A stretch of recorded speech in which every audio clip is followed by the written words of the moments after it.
नमस्कार दोस्तों, स्वागत है आप सभी का आपके अपने चैनल आरजीसीए ज्ञान के ऊपर। तो यहाँ पर अब कंपनीज अकाउंटिंग का जो शेयर वाला पार्ट है उसकी सारी की सारी जर्नल एंट्रीज, सारे क्वेश्चंस हमने कर लिए हैं।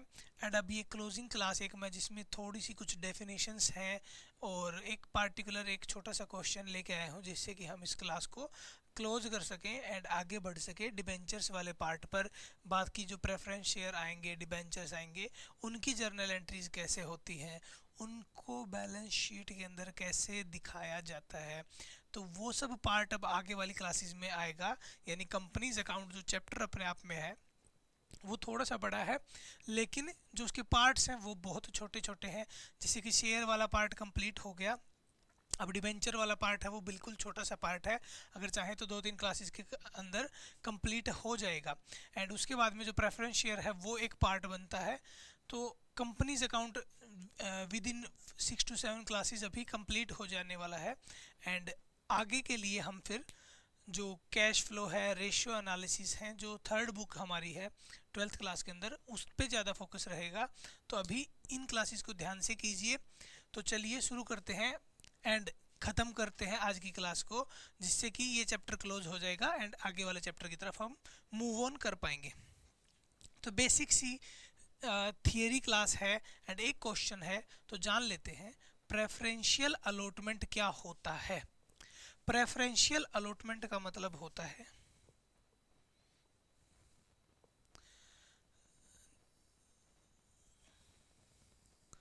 जब शेयर अलॉट करते टाइम पर किसी पर्सन को, किसी ग्रुप ऑफ पर्सन को एक प्रेफरेंस दिया जाता है।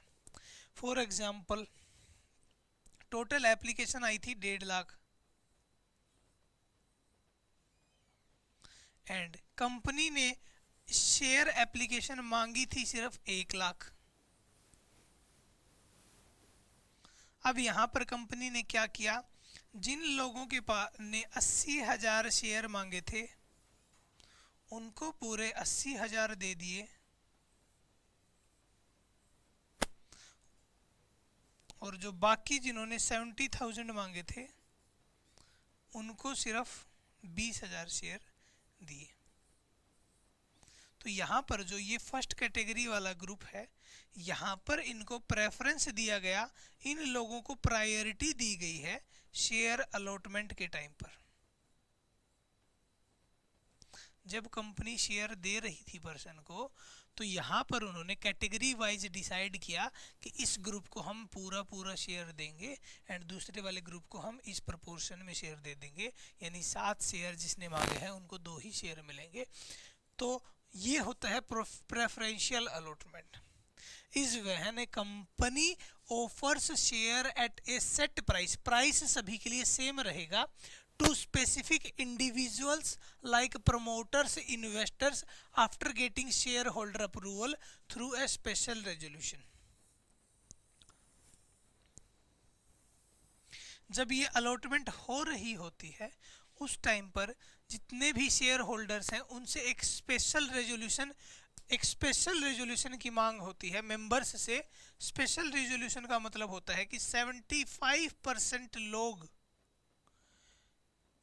एग्री करते हैं उस रेजोल्यूशन को पास करते टाइम पर। रेजोल्यूशन का मतलब है जब कोई एक प्रस्ताव जब पारित करवाना होता है, तब जो भी मेंबर्स वहाँ पे प्रेजेंट हैं उनमें से अगर 75% लोग एग्री करते हैं कि हाँ ये ठीक है, इससे हमको कोई दिक्कत नहीं है, ये पास हो जाना चाहिए ये प्रस्ताव, तो उसे कहते हैं स्पेशल रेजोल्यूशन कंपनी की टर्म्स में। तो ठीक है, जब ऐसा कुछ प्रेफरेंशियल अलॉटमेंट करना पड़ता है तो कंपनी को सबसे पहले स्पेशल रेजोल्यूशन पास करना पड़ता है एंड स्पेशल रेजोल्यूशन मतलब 75% लोगों को एग्री होना पड़ता है। चलिए, उसके बाद में आता है प्राइवेट प्लेसमेंट।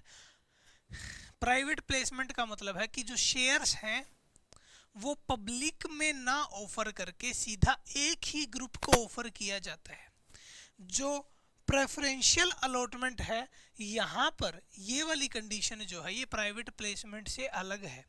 प्रेफरेंशियल अलॉटमेंट के अंदर शेयर सभी को ऑफर किए जाते हैं, लेकिन कोई पार्टिकुलर ग्रुप होता है या कोई इंडिविजुअल पर्सन होता है, कंपनी उसके लिए प्रेफरेंस रखती है कि आप हमारे शेयर जरूर ले लें, आपको मिलेंगे ही मिलेंगे जब आप अप्लाई करते हैं। और प्रेफरेंस और प्राइवेट प्लेसमेंट जो होती है वो एक स्पेसिफिक ग्रुप की डिमांड पर ही उनको शेयर दिया जाता है। जनरल पब्लिक के लिए उस टाइम पर स्लॉट ओपन नहीं होता है शेयर परचेज करने के लिए। तो ये डिफरेंस है प्राइवेट प्लेसमेंट और प्रेफरेंशियल अलॉटमेंट के अंदर। उसके बाद में स्वेट इक्विटी शेयर्स क्या होते हैं? स्वेट मतलब पसीना और इक्विटी मतलब इक्विटी शेयर। जिसने खून पसीना बहाया है कंपनी के लिए, उनके लिए ये इक्विटी शेयर्स इश्यू किए जाते हैं। एंड ये एक एक्सेप्शन भी है जहां पर शेयर डिस्काउंट पर इशू किया जाता है, क्योंकि सेक्शन 53 जो है कंपनी एक्ट का वो मना करता है शेयर्स को डिस्काउंट पर इशू करने के लिए। लेकिन ईसॉप्स की जब बात आती है, स्वेट इक्विटी शेयर्स की जब बात आती है, तब यहाँ पर डिस्काउंट पर भी इशू किया जा सकता है शेयर को। तो स्वेट इक्विटी शेयर कौन क्या होते हैं, किसको मिलते हैं? Sweat equity shares are equity share issued by a company to its directors. Directors को मिल सकते हैं, बिल्कुल मिल सकते हैं। और एम्प्लॉइज, हाँ जी, एम्प्लॉइज को भी मिल सकते हैं। ये कब दिए जाते हैं? As a compensation. पैसा ना देकर कंपनीज शेयर्स इश्यू कर देती हैं, स्वेट इक्विटी शेयर, कम प्राइस पर उनको अपनी कंपनी का साझेदारी दे देती है। ज़्यादातर ये केस अगर आपने सुना हो कि गूगल और माइक्रोसॉफ्ट, इन कंपनीज में जब आपके किसी फ्रेंड की जॉब लगती है, आपके किसी रिश्तेदार की जॉब लगती है, जब वो आपको बताते हैं कि 80 लाख का पैकेज है, 1 करोड़ का पैकेज है, 1.5 करोड़ का पैकेज है, तो उस पैकेज के अंदर जो बात उन्हें पता नहीं होती और जो बात वो आपको नहीं बता रहे होते, वो ये बात होती है कि अगर मान लेते हैं 1 करोड़ का पैकेज किसी का गूगल में लगा है, इस 1 करोड़ के अंदर 50% यही होते हैं स्वेट इक्विटी शेयर्स।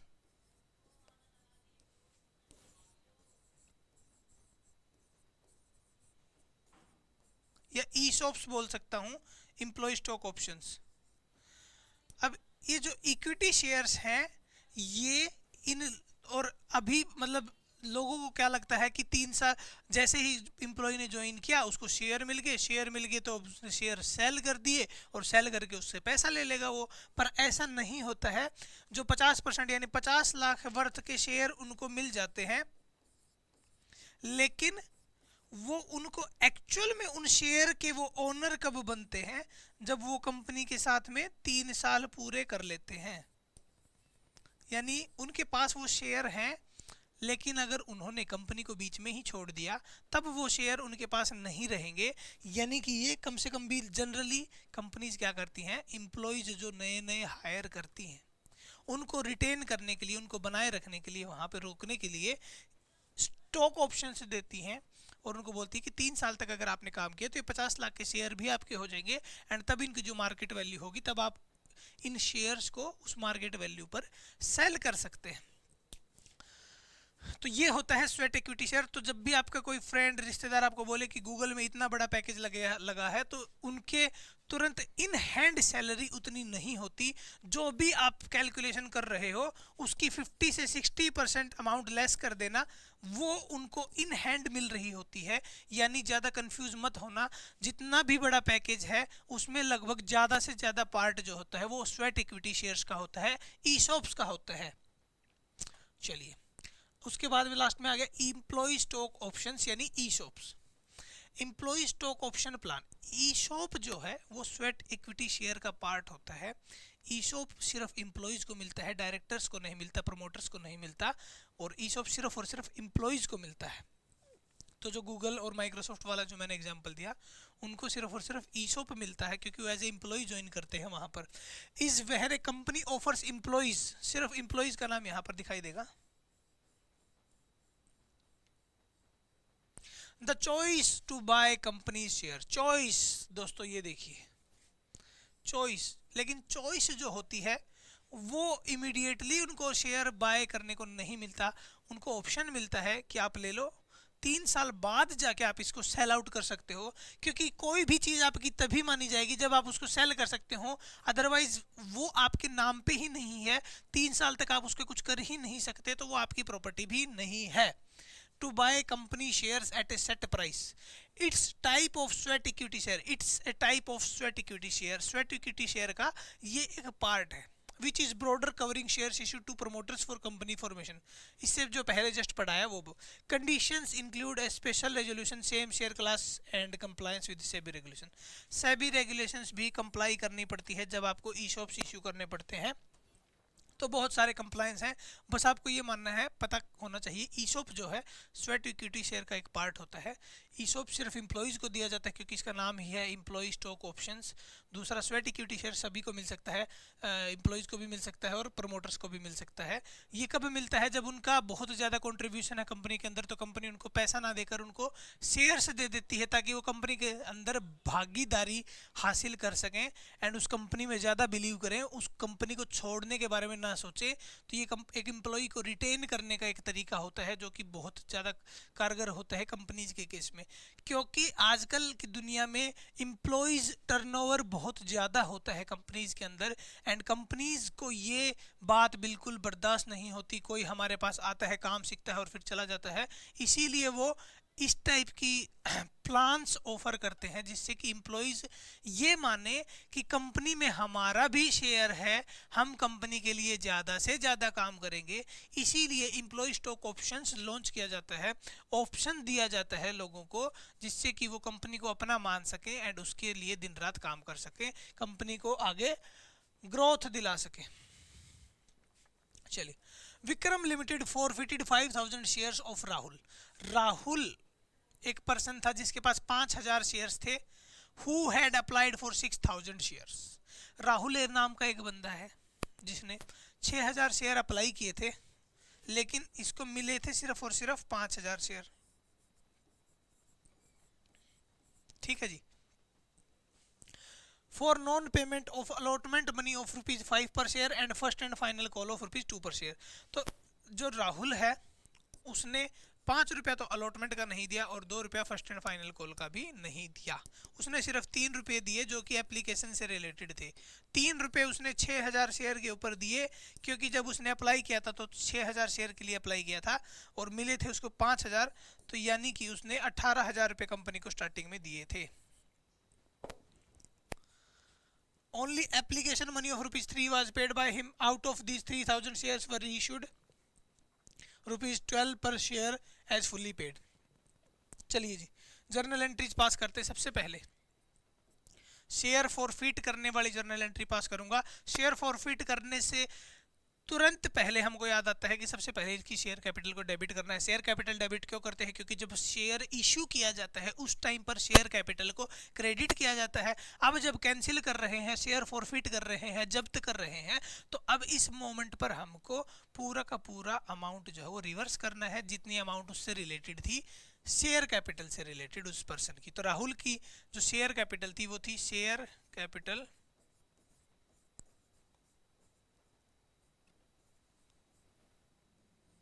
ठीक है जी। राहुल के पास 5000 शेयर थे एंड एप्लीकेशन के ऊपर ₹3 बनते थे। 15000 तो एप्लीकेशन के टाइम पर थे, अलॉटमेंट के टाइम पर 5 थे एंड कॉल के टाइम पर ₹2 थे। टोटल मिला के 10, तो 50,000 की शेयर कैपिटल इनको मिल चुकी थी।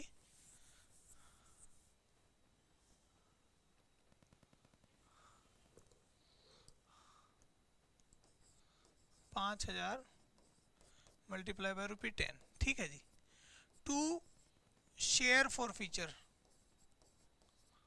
अब कितनी अमाउंट हमने उसकी फॉरफिट कर ली, आइए जानते हैं।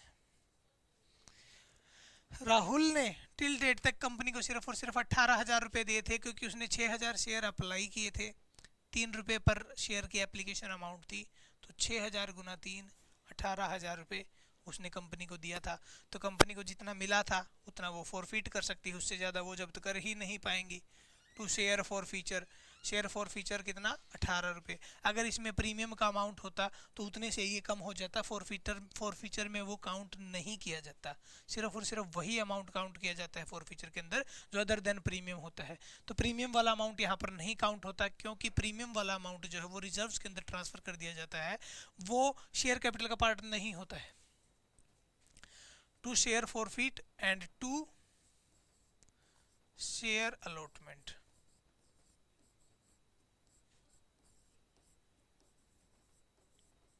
अलॉटमेंट एंड कॉल्स सब इसी में आ जाएगा।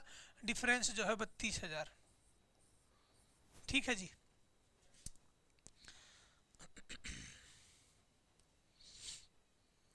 अब इसके बाद में फॉरफिट करने के बाद में कंपनी ने क्या किया, आउट ऑफ दीज 3,000 शेयर्स वर री इशूड, 12 रुपये के हिसाब से री इशू कर दिया। तो जब री इशू किया जाता है शेयर को, तब बैंक में पैसा आता है।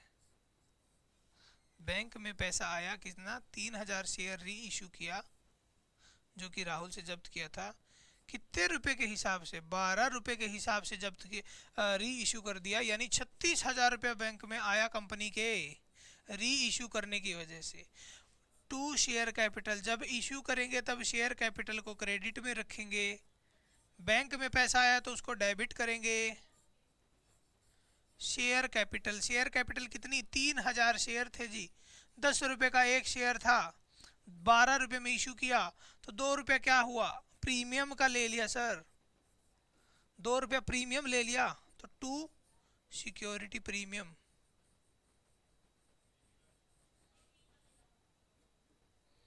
सिक्योरिटी प्रीमियम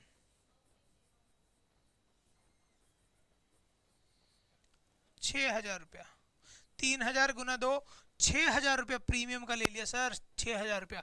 चलिए अब बात करते हैं कितने शेयर थे राहुल के, 5,000। कितने शेयर री इशू कर दिए, 3,000। परसेंटेज निकालना, 3,000 डिवाइड बाई 5,000 कर लो, गुना 100, 60% शेयर री इशू कर दिए। तो अब एक बात बताइए मुझे कि अगर 60% शेयर री इशू कर दिए, तो हमने जो फॉरफीचर अमाउंट कैलकुलेट किया था, 18,000 की अमाउंट जब्त की थी, तो उसका 60% अमाउंट जो है उसको अब ट्रांसफर कर देंगे किसमें, कैपिटल रिजर्व में। वो क्यों, क्योंकि शेयर फॉरफिट करने का मतलब क्या है कि भाई हमने किसी से पैसा मंगाया, उसने भेजा नहीं, हमने अमाउंट जब्त कर लिया जितना हमारे पास था। अब वो शेयर कैंसिल होकर री इशू हो गया। कितना परसेंट शेयर री इशू हो गया, 3,000 शेयर री इशू कर दिया 5,000 में से, 5,000 में से 3,000 शेयर री इशू कर दिया, यानी इन 3,000 शेयर का तो नो प्रॉफिट नो लॉस बात बन गई ना कंपनी के लिए।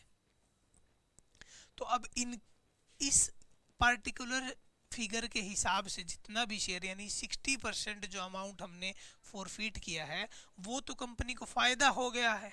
अब फायदा हो गया तो उसको फायदे में ट्रांसफर कर दो, कैपिटल रिजर्व में ट्रांसफर कर दो। कैपिटल रिजर्व का मतलब होता है जब भी कोई एसेट से रिलेटेड गेन होता है हमको, कैपिटल अमाउंट नेचर का अमाउंट होता है, जो कि रेगुलरली जो फायदा नहीं होता है, कभी कभार जो फायदा होता है कंपनी को, वो होता है कैपिटल रिजर्व।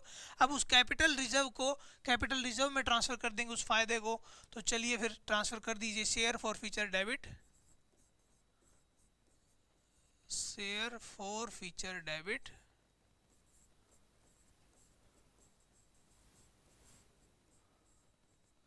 ठीक है, टू कैपिटल रिजर्व। कितना अमाउंट ट्रांसफर करोगे,